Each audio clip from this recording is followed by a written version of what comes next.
May 13th and May 20th of this year.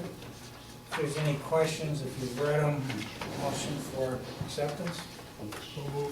Second by Jim. You weren't even here. Second by Jim. Okay, all in favor? Aye. Well, you don't want to get smells when you're in here, this is, right? I mean, you can if you want. Not ready. You read them? So you agree with them? But you weren't here. Wasn't here. Okay, what we'll do is before we get into the public hearing, if there's anyone here that would like to make a comment or statement with regards to the town, you're welcome to stand up, Kathy, if you want. You're the only one here. I could make a statement. I'm speaker. Okay, that being said, and I've got, what time do you have, Gail? 7 p.m. Okay, so we'll open the public hearing with regards to local introductory law D of 2015 with regards to unsafe buildings. It's a local law to amend the code of the town of New Hartford, chapter 52 thereof, entitled Buildings, Unsafe, by replacing the existing chapter as herein set forth.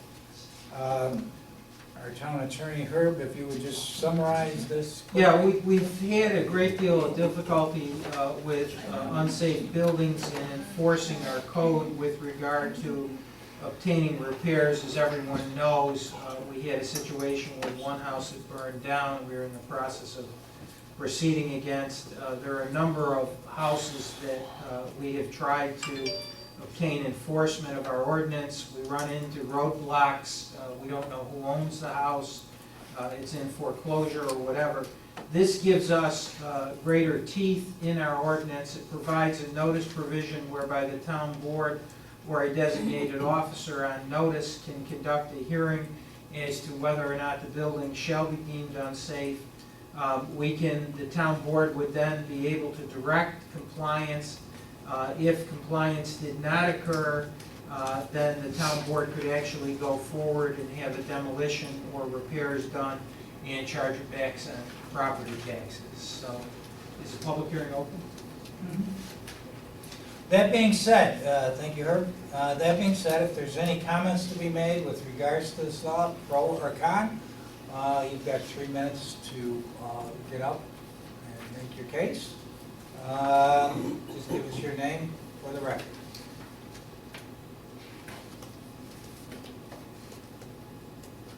No comments being made. Is there a motion to close the public hearing? Make the motion to close the hearing.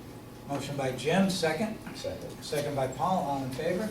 Aye. Gentlemen, do you want to act on this law now? I just got a question. Go ahead.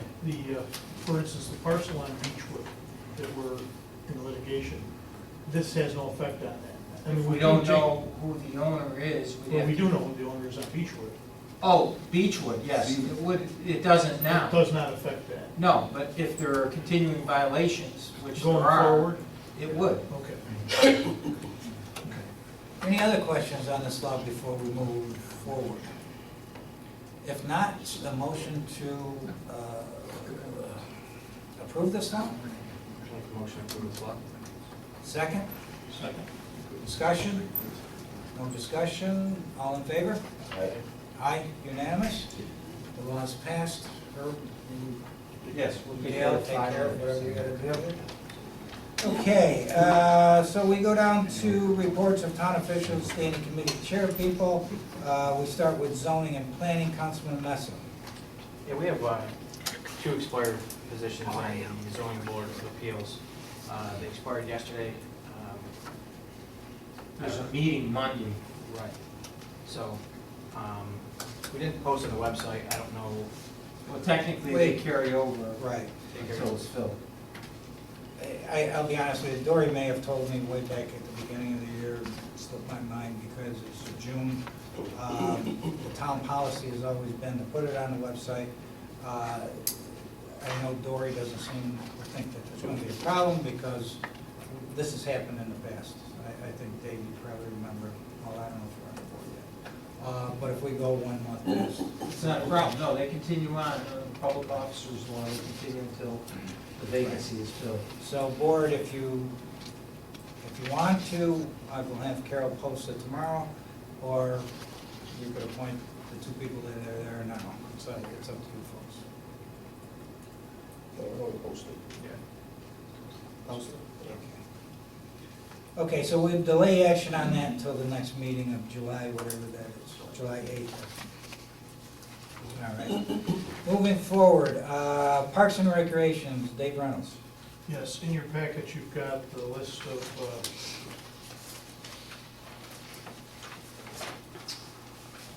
names. I've got one too. Seasonal appointments for the swim program as well as playground.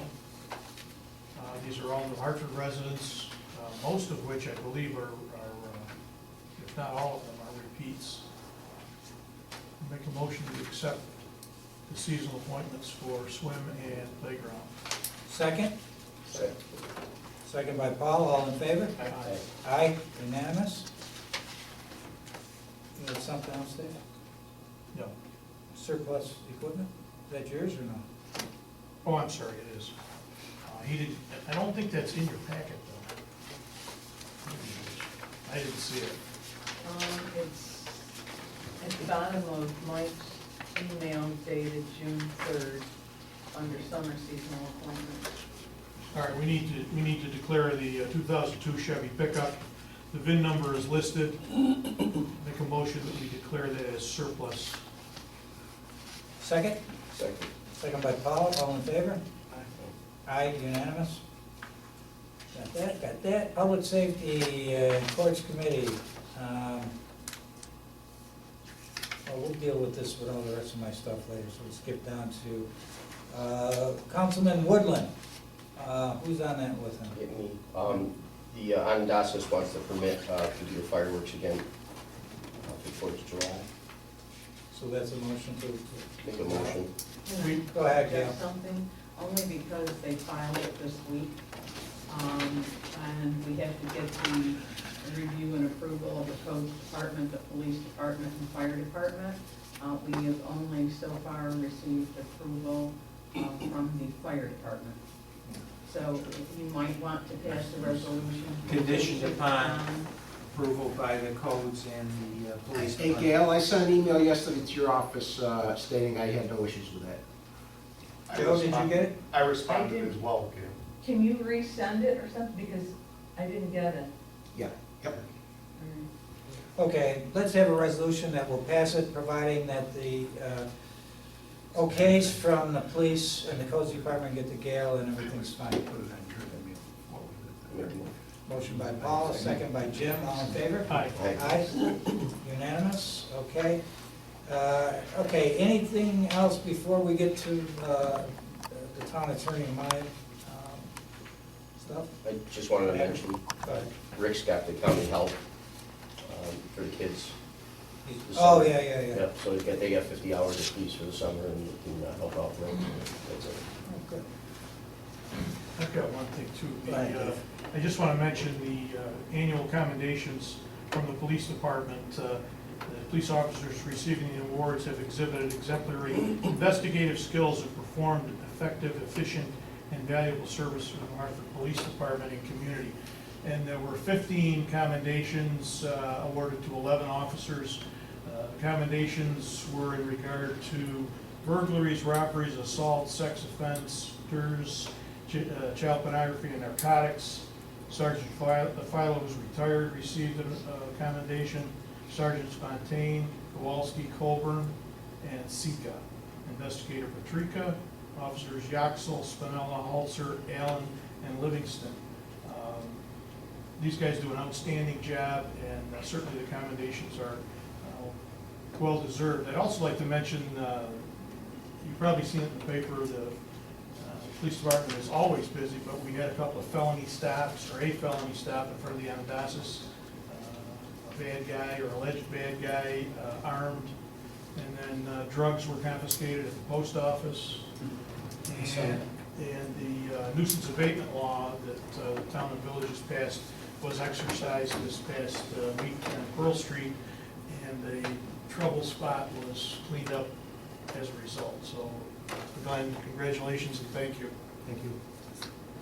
Okay, if there's nothing else, then moving on. Herb, do you have something? Yeah, you all have a letter that was received from Brad and Kelly Bauer of 27 Sherrill Lane in New Hartford. I've provided you with a copy of the tax map, and as it turns out, the people on Sherrill Lane, some of the people on Sherrill Lane abut in the rear property that's owned by the town. And through that piece of property, there's a small stream that runs through it. As you can see, it's extremely narrow. At the widest point, it's 78 feet, and it narrows down to 21 feet. As I understand it, some of the residents may be interested in extending their rear yards and have actually been extending their rear yards. But this is the area right in here that runs right along the back of these Sherrill Lane houses. A number of them have been mowing it and maintaining it. They would not want to take ownership of the creek, which obviously provides stormwater, but possibly own up to the bank of the creek. In some cases, it'd be 20 or 30 feet in distance, and some would exceed that. My suggestion, if the board is interested, I've talked to Rick Sherman. Rick indicates that this serves no public purpose, and he doesn't even know how the town ended up owning this little narrow strip. I mean, it's not buildable, it's not usable, other than the stream does run through it. He said his access to the stream runs off of Mallard Brook. There are easements over these lots, and that's how they get in. They don't go on the Sherrill Lane side. If you would like me to go forward with this, what I probably would do is send a letter to everyone, because the normal procedure is you offer that if the town is going to deem it as abandoned, and I'll get more detail as to whether or not you want to deem it abandoned, then you would normally offer it to the adjoining landowners, and we would send a letter to them indicating that the town is considering abandoning it. Are they interested in purchasing the portion behind their land? The other thing we would normally do is talk to some sort of an assessor or appraiser, possibly somebody like Frank Donato, to give us an opinion as to whether or not it has any substantial value. What do they want to purchase? Like he would want to, right here, Yeah, C27, Right. would want to buy right here. okay. A notch out, and then the properties either side of him are not affected. Right, unless they want to buy, and they want to buy. And, what you would do is just sell them that Right. piece, and I would do just a description extending these lines to the creek bed so that we don't have to incur any legal expenses. And that's it. If the board is interested. Yeah, that's fine. I seen this with Rick. It's pretty much worthless property, but to spend money with an appraiser, is there something we can do? Maybe get an assessor to give us an opinion? I can check, yeah, I can check. Because he's gonna charge us a lot to do something with properties. I wasn't gonna get a formal, I was just gonna Oh, get a okay. letter opinion, just saying that it didn't have any substantial value or giving some minimal figure, rather than hire an appraiser. The only thing I'd like to see is that everybody buys these, because I'd hate to have the town just end up with one That's right. here, one over here, and, That's right, you because know what I mean? this is integral to the stormwater upstream, and you know better than anybody what that's like back there. It's perfect today, but when it's roaring, it's ripping, and I just wonder what that little bump out means in Yeah. terms of impeding the flow.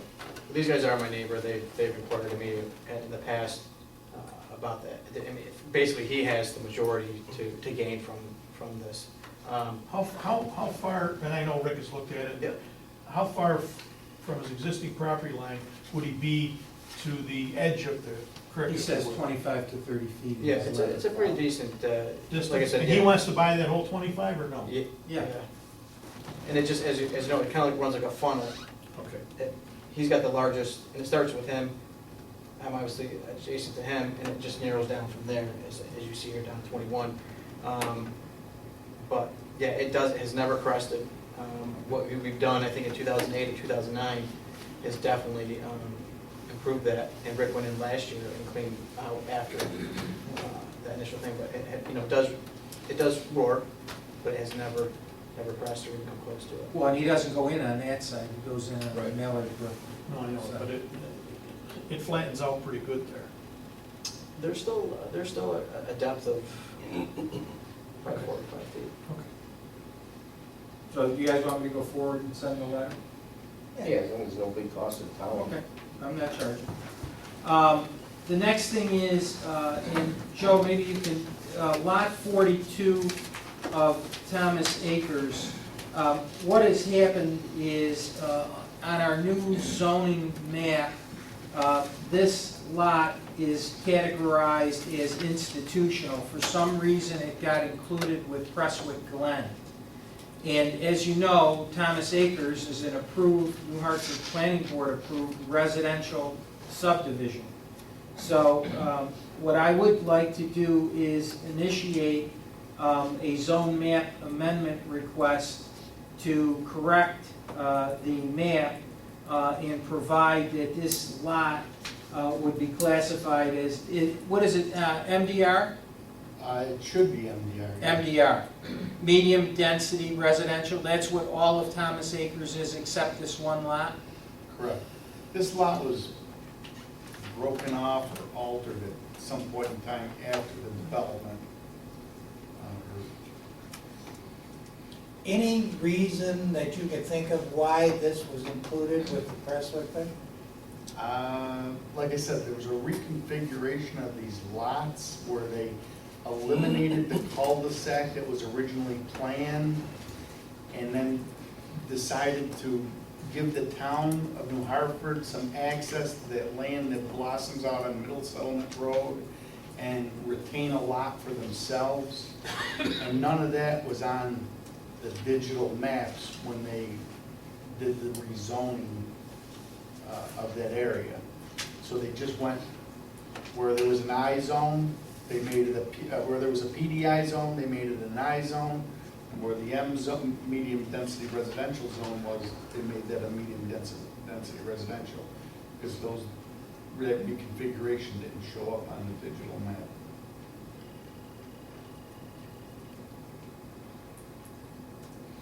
The difference between us making this motion and the developer, and that's why I was asking Joe, is there's a $5,000 fee if the developer comes in.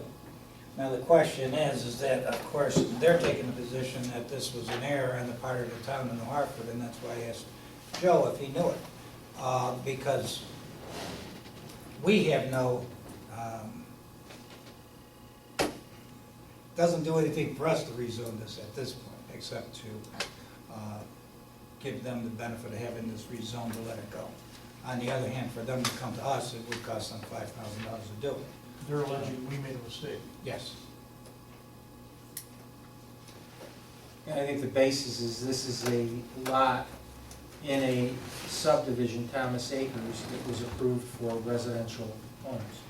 Well, yeah, but originally it was not, according to Joe. Now, there was a cul-de-sac with multiple lots that they cut in half, sold to Prestwick, sold or gave to the town of New Hartford, and this one lot remained with the development.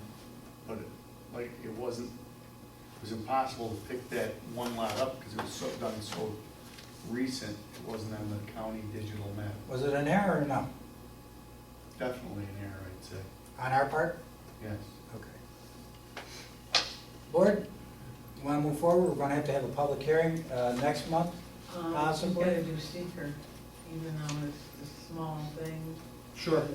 You think it'll be back in that time period? Well, or- it's less than an acre of land. There's a lot to do, probably the August. August meeting? Isn't it adjacent to us or something? One part is adjacent to Prestwick, and the other is adjacent We to... gotta have a legal description of the. It's, I have it right here. To, All right, what's our meeting in August?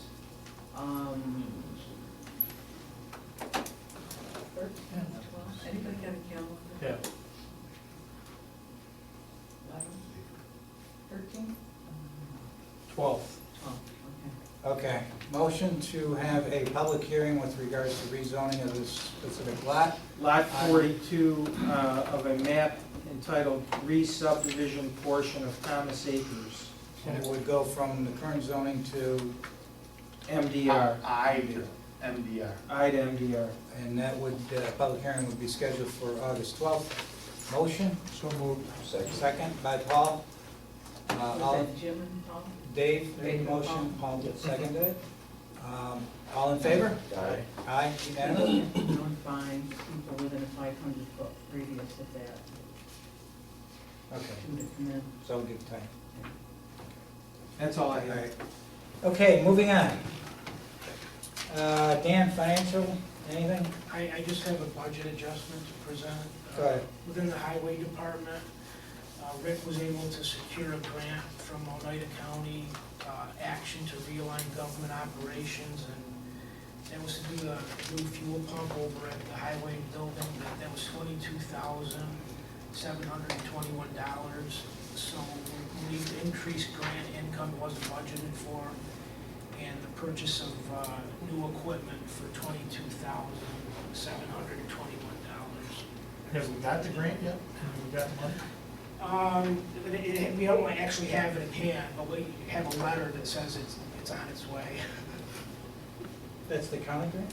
Yeah, Yeah, I got a letter from the county executive's office yeah. mentioning that it's on its way.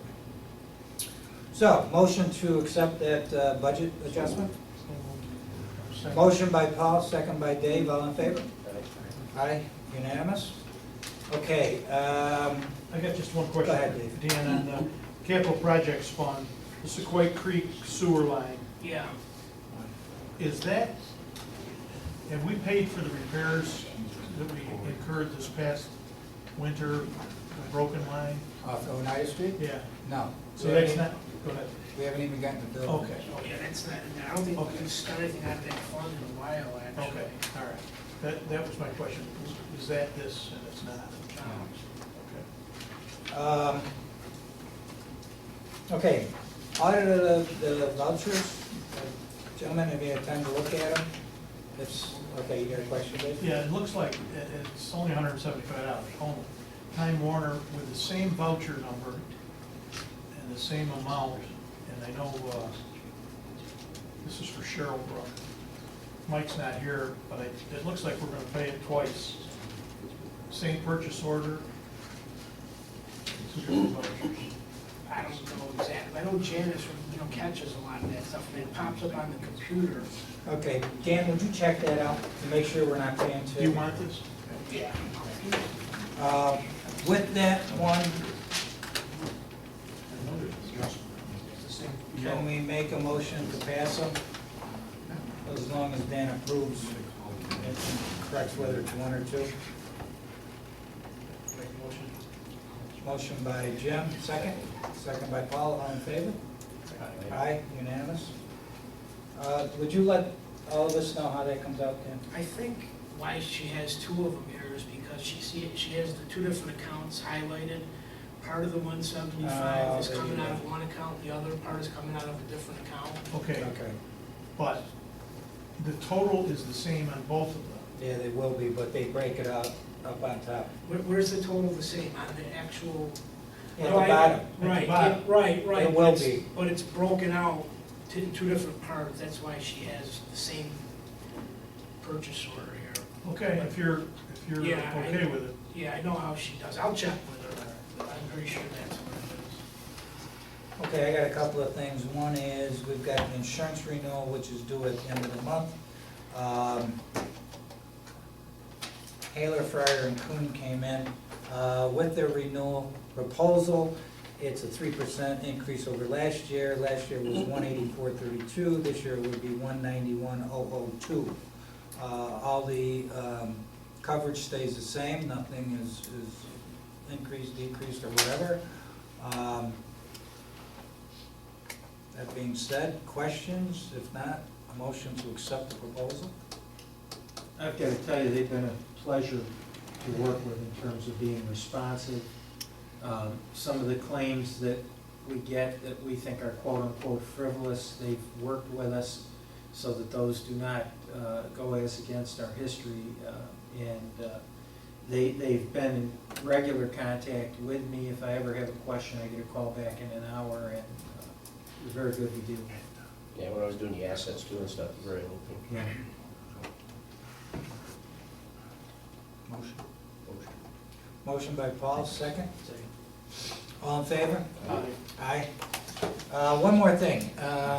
Monday, if one of you wants to come, because we can't have a meeting, Herb and I are meeting with Mike Lally from the County Workers' Comp Board. As you probably realize, our compensation premiums have been going up and up and up significantly. Yes, we've had some claims, but they're getting pretty high. A couple of years ago, I discovered in a meeting I had with him back then that their administrative costs, and I can't tell you how much they are proportioned based upon assessment. And of course, Hartford having the highest assessment, we get the higher portion of it. Personally, I don't see the relationship between what comes out and why you get charged that. But anyway, we're having a meeting with them. We will find out what it is to get out of that. At that time, I've asked the agent, Julie Sellers from Haller, to find out how much it would cost to go with a private company. And in the July meeting, I will bring that all back to you. But if one of you wants to, I can go. Dave, good. We will start at 8:30. Mike Lally's coming in at 9 on Monday, Dave. And then we'll go from there. And like I said, we have to have a decision by the county by July 15th. Supposedly it takes them that long to actually figure out how much we owe them or they owe us, so whatever. Moving on, we've got some, this is for that. We have a part-time police officer that the chief would like to hire. His name is Jeffrey Emerson. Ray Hamill retired. We would like to bring him on, the chief would like to bring him on at effective tomorrow, which is June 11th. We've been using a lot of part-timers because we are down two full-time people. So, anyway, it would be at the rate which is in the contract of $14.32 an hour. If there's any questions, the chief is here. Other than that, I'd entertain a motion to, motion by Paul, second? Second. Second by Dave, all in favor? Aye. Aye, unanimous. We have one thing with regards to Highway Department. I've given you all a copy of an email that I received from Rick Sherman. We read through this. To summarize this, basically what this is that, as you recall, when we went through those year or two with flooding and whatever else we had up here, hurricanes, whatever you want to call it, Wilbur Road, I believe, might have been mentioned as an emergency situation. We went ahead and decided to do that. Gail's office was very good in getting me copies of some board minutes, however, it doesn't specifically mention it as an emergency project, but it was talked about back in July of 2014, et cetera, et cetera. The project was, now what has been, came about is that because of the emergency situation, we got, I think it was D.H. Smith to do the job. They're questioning, FEMA is questioning, why we didn't go out to bid on this. And Rick's response was because of the emergency situation. Now they need a letter from me stating that, in fact, we did recognize it as an emergency situation. And then that would go through to FEMA, and they would release whatever monies they got now, which, there's a lot of numbers here, but I think it amounts to $30,000 or $40,000 that we would get from them. So I would just like a motion from the board to acknowledge the fact that it was an emergency situation. If the board so The deemed it road to be. was gone, the road was closed. Yeah. It was definitely an emergency situation. And residents did come in with photographs of the water levels and so forth. They came to the meeting. Gulf Ave was, Yeah, I mean, was, you couldn't drive through it. I couldn't get to Road the was gone. arterial. Right. I mean, I'm talking about after the flood left, Yeah. the road was. Oh, yeah, no.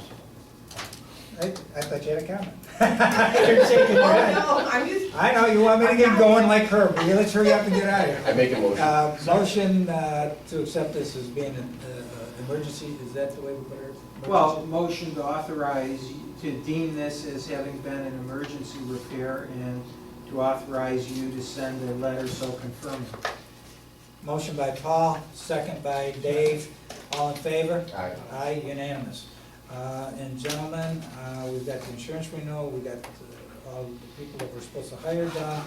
Unless you've got something else, I think that is it. There was one thing I wanted Go to ahead. say, there's a grant through Niagara Mohawk to put solar for like the lights, stoplights and everything that are out there that we pay for. We don't allow solar power. Huh? We don't allow solar power.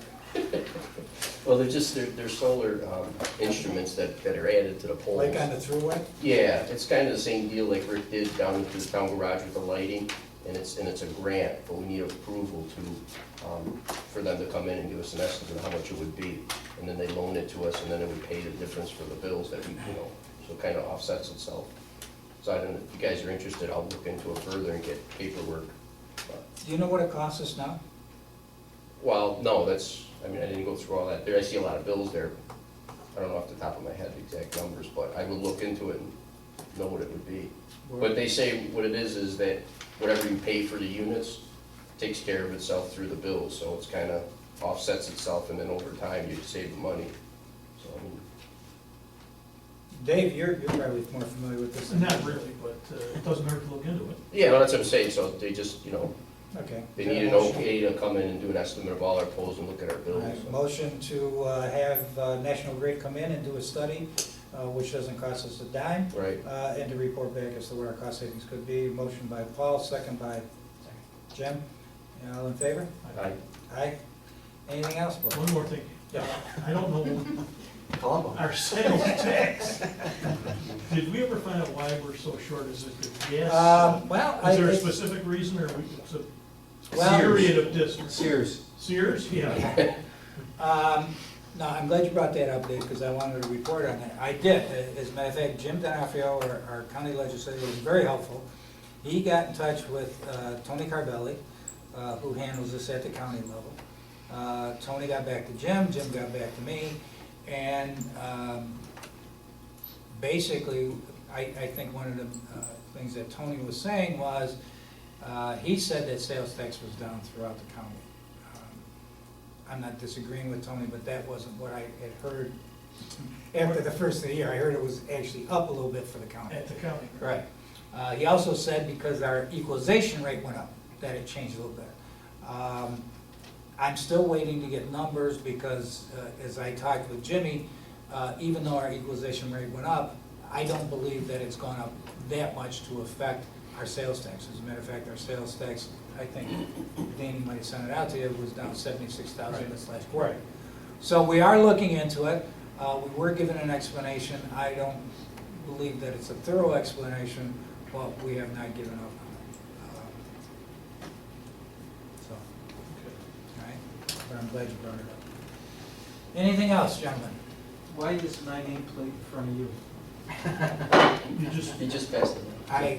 Yeah, Where's your I did. I passed Caballo What and happened? Jordan goes on What the happened other to your here. nameplate? Hey, don't give me one. Oh, all right. Second We budget. know who it is. All right, if not, motion for adjournment. Make a motion. Motion by Paul, second by Jim. All in favor? Right. Aye, unanimous. Thank you, gentlemen. Thank you for coming. Danny.